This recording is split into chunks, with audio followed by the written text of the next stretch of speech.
In this episode of the Pre-Vegans podcast, we take a look at eggs and how you can find some surprising plant-based alternatives. Also, Earthling Ed joins us to share his vegan origin story. Now here's your host, Shawnee Russell. Welcome back to the Pre-Vegans podcast. Today we're diving into the soaring cost of eggs and why now might be the best time to explore plant-based alternatives. But before we crack open that segment, let's reach into our mailbag and answer a question from one of our listeners. Here's a question from Emily T. in Austin, Texas. I'm new to veganism and I'm feeling overwhelmed about where to start. What's one small change I can make today that will have a big impact? Great question, Emily. Starting your vegan journey can feel like a lot, but trust me, it doesn't have to be. One of the easiest places to begin is swapping out a staple you use every day. For example, if you're used to using cow's milk in your coffee or cereal, try replacing it with almond, oat, or soy milk. It's a simple switch, and with so many options out there, you're bound to find one you'll love. Small steps like this build momentum, and before you know it, you'll be exploring all kinds of plant-based options. Remember, progress over perfection. Every little bit helps. Now let's talk about something a lot of us grew up eating: eggs. With prices on the rise, there's never been a better time to give plant-based alternatives a try. So why are egg prices skyrocketing? Several factors are at play. Recurring bird flu outbreaks have led to the culling of millions of hens, reducing supply. Add supply chain disruptions, rising feed costs, and general inflation, and it's no wonder eggs are becoming a luxury item. For many households and businesses, this has sparked frustration and the need to explore alternatives. But beyond the price, let's talk about health. Eggs have long been a dietary staple, praised for their protein and nutrients. Yet they're also high in cholesterol, with some research linking them to heart disease and type 2 diabetes. Add concerns over contamination risks and inflammation, and it's clear why some people are rethinking their choices.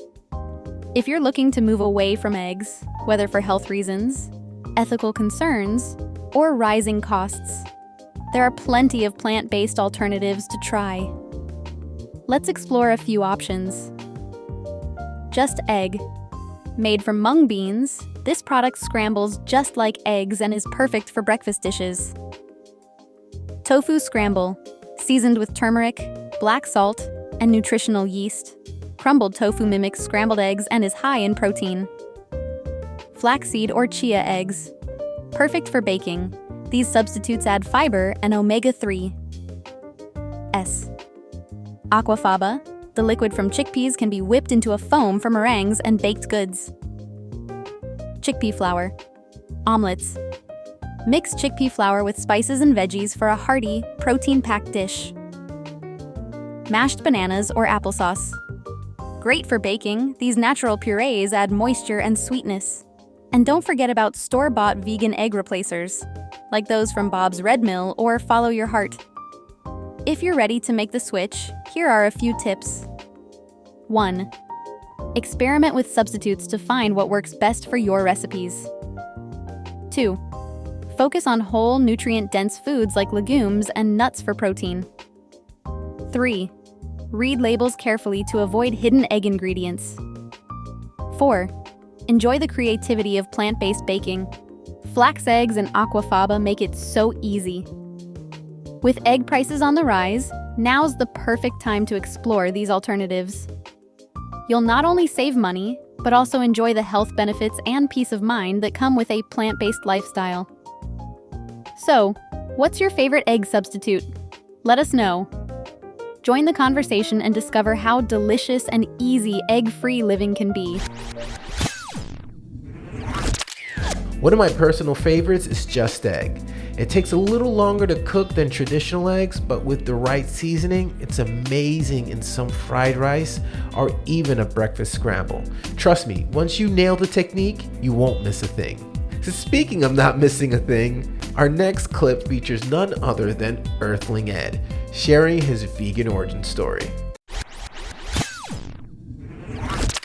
So let's go back to May 2014, I think it was. This is when the first kind of like main thing triggered in my head about it.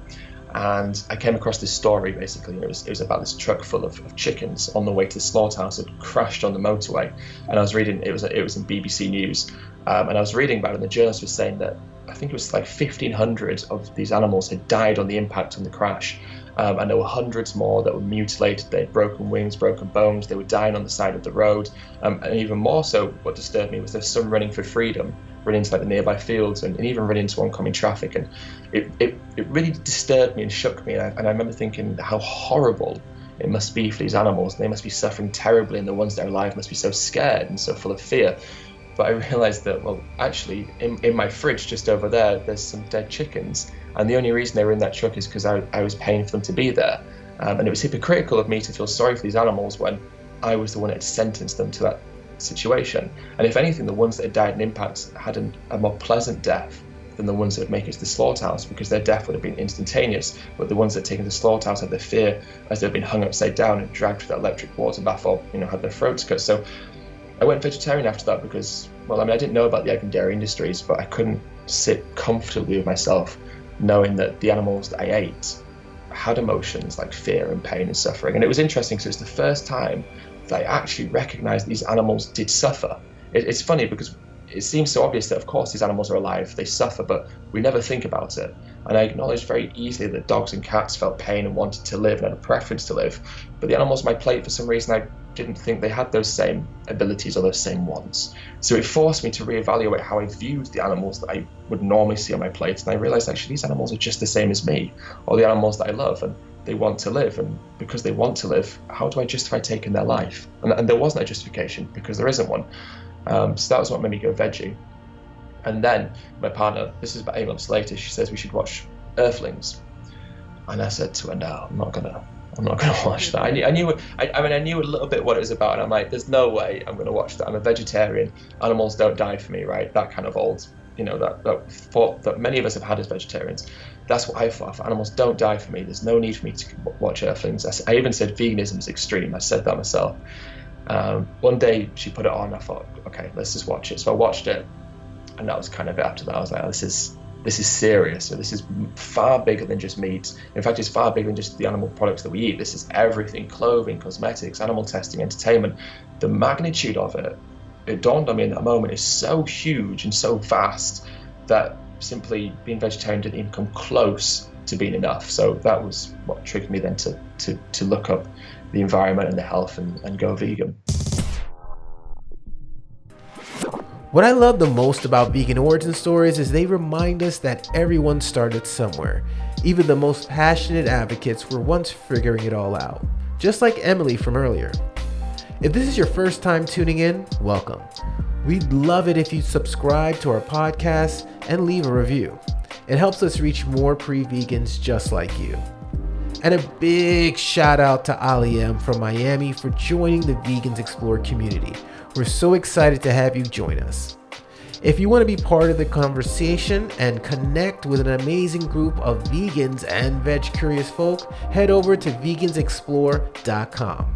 Thanks for listening, and until next time, stay kind, stay curious, and stay compassionate. You're listening to the Pre-Vegans podcast, part of the Vegans Explore network. For more info on the Pre-Vegans program, upcoming challenges, and how to get involved, head over to prevegans.com.